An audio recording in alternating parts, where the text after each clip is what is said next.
Freedom रोकने के पर ट्रंप ने फिर से ईरान को चेतावनी दे दी है।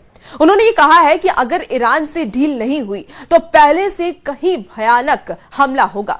इधर ईरान ने पलटवार करते हुए कहा कि बातचीत में ईमानदार प्रयास होना चाहिए, धोखा, दबाव और जबरदस्ती से डील नहीं हो सकती है। और इस बीच यूएनएससी ने खाड़ी देशों पर ईरान के हमलों की निंदा का प्रस्ताव पास कर दिया है। रिपोर्ट आपको दिखाते हैं।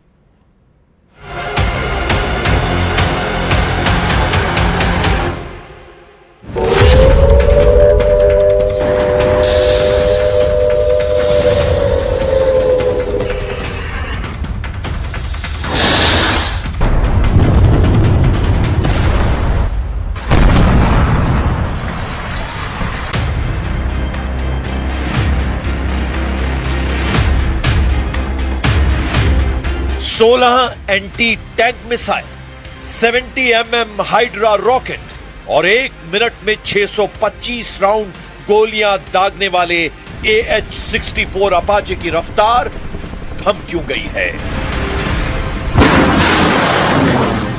90 से ज्यादा टॉमहॉक जैसी मिसाइल, SM-2, SM-3 और SM-6 से लैस अमेरिका के युद्धपोत और लेपाक की रफ्तार धीमी क्यों हो गई?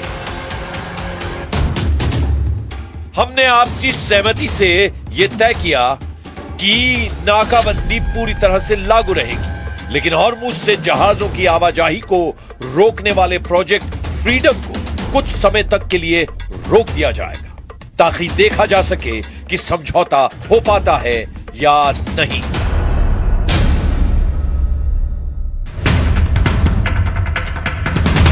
ट्रंप के युद्धपोत देखते रह गए और हॉर्मुज से गुजरने वाले फ्रांस के कार्गो जहाज सैन एंटोनियो पर ईरान की नेवी ने हमला कर दिया।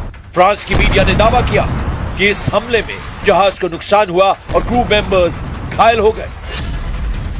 क्या हॉर्मुज में ट्रंप का टाइम अप हो गया है? क्या ईरान के डर से पीछे हट गया है अमेरिका? फ्रांस को झटका, क्या ट्रंप का दावा खोखला निकला? What we're asking them to do is to condemn it, to call on Iran to stop blowing ships, to remove these mines, and to allow humanitarian relief to come through, because there's humanitarian aid that's trapped.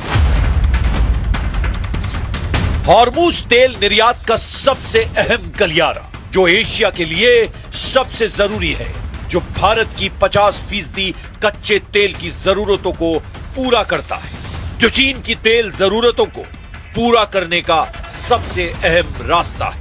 यहां तक कि Europe के कई देश भी इस रास्ते पर निर्भर हैं।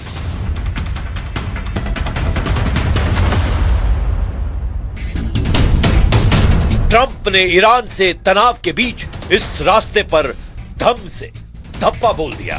15 से ज्यादा युद्धपोतों को तैनात कर दिया। 3 से ज्यादा USS Abraham Lincoln, USS Gerald Ford, USS George Bush जैसे एयरक्राफ्ट कैरियर को हॉर्मुज के रास्ते में लगा दिया। 10,000 से ज्यादा US मरीन की तैनाती की। ईरान के खिलाफ युद्ध में 24 लाख करोड़ से ज्यादा खर्च करने के बाद ट्रंप बैकफुट पर क्यों आ गए?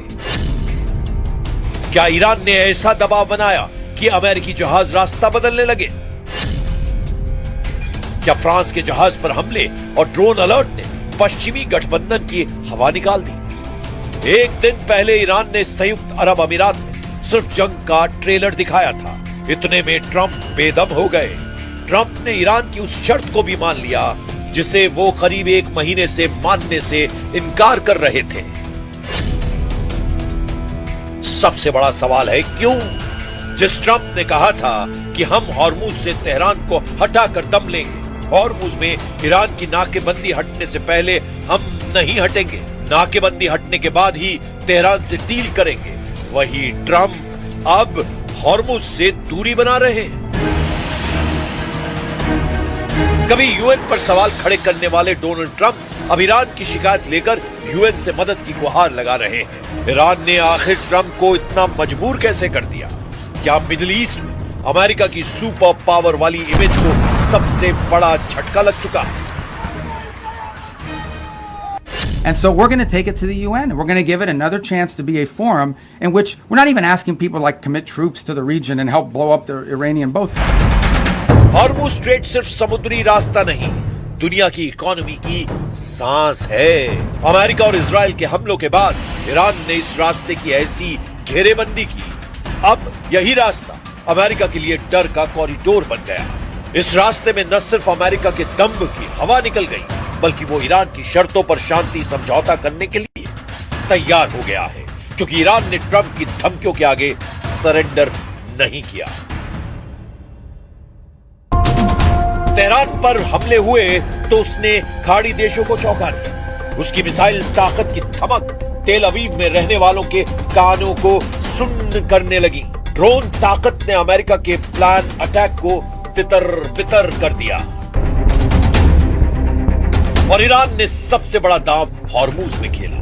हॉर्मुज़ में तेहरान की नौसेना ने समुद्री माइन बम का डर अमेरिकी सेना के दिलों में इस कदर बिठाया कि उसके कदम फूक फूक कर बढ़ने लगे। और इसी बीच ईरान के राजनीतिक नेतृत्व ने ऐसा दांव चला जिसे देखकर ट्रंप सन्न रह गए। इस्लामाबाद में अमेरिका की चाल भांपते ही ईरान के विदेश मंत्री अब्बास अरागची ने रूस का रुख किया। पुतिन से हाथ मिलाया, एक सुपर पावर के खिलाफ दूसरी सुपर पावर को खड़ा कर दिया। अभी रूस वाली चाल को ट्रंप भांप भी नहीं पाए थे कि सन्न से अरागची चीन के दौरे पर निकल गए।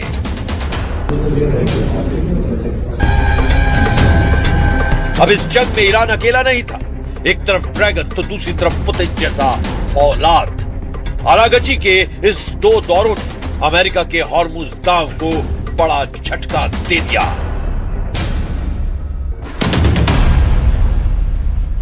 ईरान के खिलाफ जंग में नेटो पहले ही अपने हाथ खड़े कर चुका था। इस झटके के बाद ट्रंप ने नेटो को धमकियां देनी भी शुरू कर दी थी। अभी इस अकेलेपन से ट्रंप बाहर भी नहीं निकल पाए थे। ईरान ने इजराइल को अपने प्रॉक्सी वॉर में इस कदर उलझाया कि ये पूरी जंग ईरान बनाम अमेरिका से इजराइल बनाम लेबनान की तरफ शिफ्ट हो गई। הנושאים הללו מחזקים את העליונות האווירית הישראלית המוחצת, עליונות שהוכחה גם בעמק לוי ועכשיו בשאגת הארי. הטייסים שלנו יכולים להגיע לכל מקום בשמי איראן, והם ערוכים לעשות זאת אם יידרשו לכך.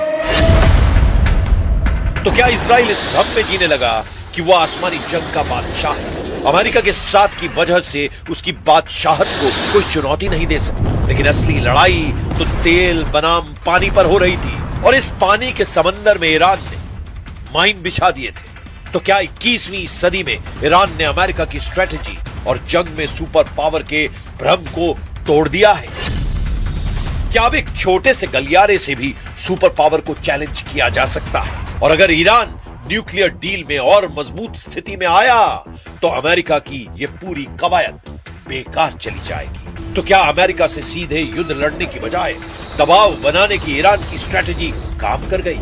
ईरान ने ड्रोन से, मिसाइल से, प्रॉक्सी नेटवर्क से और सबसे ज्यादा डर से अमेरिका को हरा दिया। हॉर्मुज़ में उसकी हर मूवमेंट ने तेल बाजार को हिला दिया।